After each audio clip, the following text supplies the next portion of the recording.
오늘은 창세기 20장 9절에서 12절 말씀입니다.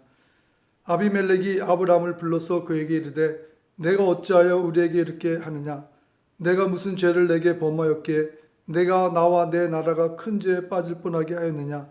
내가 합당하지 아니한 일을 내게 행하였도다 하고 아비멜렉이 또 아브라함에게 이르되 내가 무슨 뜻으로 이렇게 하였느냐? 아브라함이 이르되 이곳에서는 하나님을 두려움이 없으니 내 아내로 말미암아 사람들이 나를 죽일까 생각하였으며 또 그는 정말로 나의 이복누이로서 내 아내가 되었음이니라. 요즘에는 많은 사람들이 공황에 대해서 이야기합니다. 또 유명 연예인들도 공황 장애를 겪어서 힘들었던 얘기들을 하고, 또 크리스찬 중에서도 공황 때문에 힘들어하시는 분들이 간혹 계신 것을 보게 됩니다.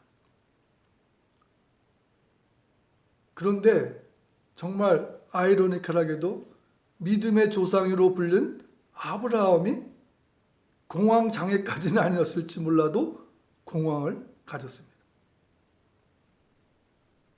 자기가 죽을까 봐, 아내로 인해서 자기가 죽을까 봐 그 아비멜렉 왕에게 거짓말을 한 것을 보게 됩니다. 그것이 창세기 20장의 그 주된 말씀입니다.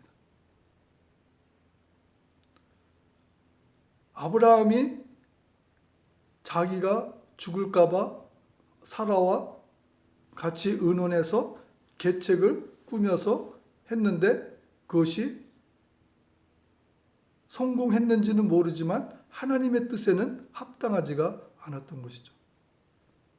하나님은 아브라함과 사라를 통해서 그 후손을 이어갈 계획을 하시고 아들까지 주시겠다고 했는데 아브라함은 그런 거 다 잊어버리고 자기가 죽을까 봐 걱정 먼저 했던 것입니다.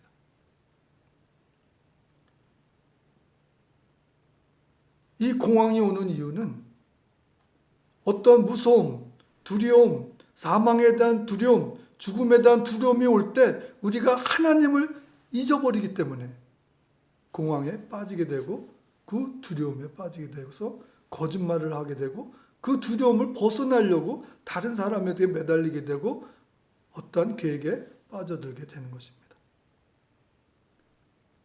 아브라함이 죽음의 공포가 왔을 때 하나님을 기억하고 하나님이 나를 도와주심을 기억하고 하나님을 믿고 의지하며 나아갔다면 하나님께서 아브라함이 거짓말 안 하고 정직하게 자기 아내라고 다 했어도 그들을 지켜주셨을 것입니다. 우리 믿음의 자녀들 혹시 그 죽음에 대한 공포와 공황과 어떤 경제적인 것에 대한 공포 그런 것이 있으십니까?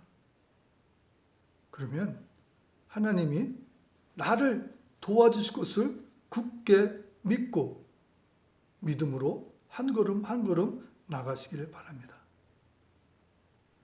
아브라함이 믿음이 없이 나아갔음에도 불구하고 하나님은 아비멜렉 왕의 꿈에 나타나서 그에게 그렇게 하지 말라고 이야기합니다. 그러니까 아비멜렉 왕이 하나님께 따져요.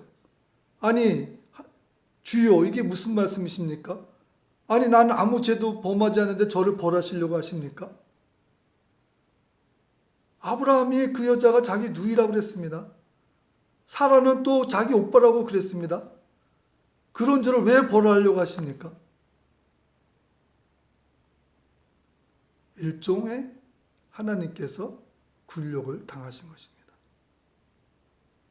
믿음의 자녀가 하나님을 믿지 못하고 거짓말을 했을 때 그를 지켜주기 위해서 하나님은 이방인의 따짐에도 아무 말씀 못하시고 그래 그러니까 내가 너를 좀 막아주고 있는 거야.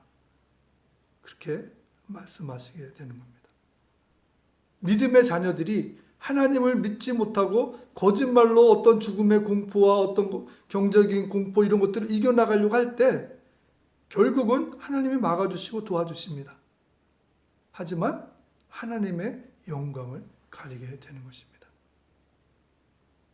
반면에 우리가 죽음의 공포, 경제적인 공포 이런 것이 왔을지라도 하나님을 믿고 의지하며 담대히 나아가면 전능하신 하나님께서 베드로가 감옥에 갇혀서 내일이면 죽을지라도 편안하게 코를 골고 잠을 잘 때 천사들을 보내셔서 옆구리를 발로 차서 깨워서 옥문을 열어주시고 바깥으로 이끌어주시는 그러한 구출을 해주시고 구원해 주시는 것입니다.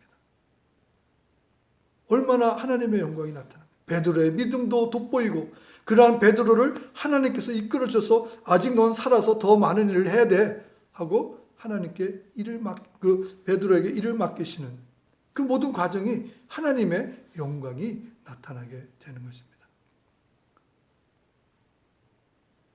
또 믿는 자가 공포와 그런 것 때문에 거짓말을 한다면 나 살자고 거짓말을 하면 다른 사람이 죽을 수가 있습니다. 아브라함의 거짓말로 인해서 그 아비멜렉 왕이 사라를 범했다면 아비멜렉이 죄를 져서 죽게 되고 그 나라도 벌을 받을 뻔했다고 그 아비멜렉이 말하는 것을 보게 됩니다. 그러므로 우리 하나님의 자녀들은 때로 죽음의 공포, 경제적인 공포 이런 것이 올지라도 그때마다 하나님이 나의 아버지시고 나를 지켜주신 분임을 꼭 기억하시고 하나님을 믿고 의지함으로 베드로가 감옥에서 구원받은 것처럼 우리들도 죽음으로부터 또 경제적 어려움으로부터 구원받는 저와 여러분이 되시기를 예수님의 이름으로 축원드립니다.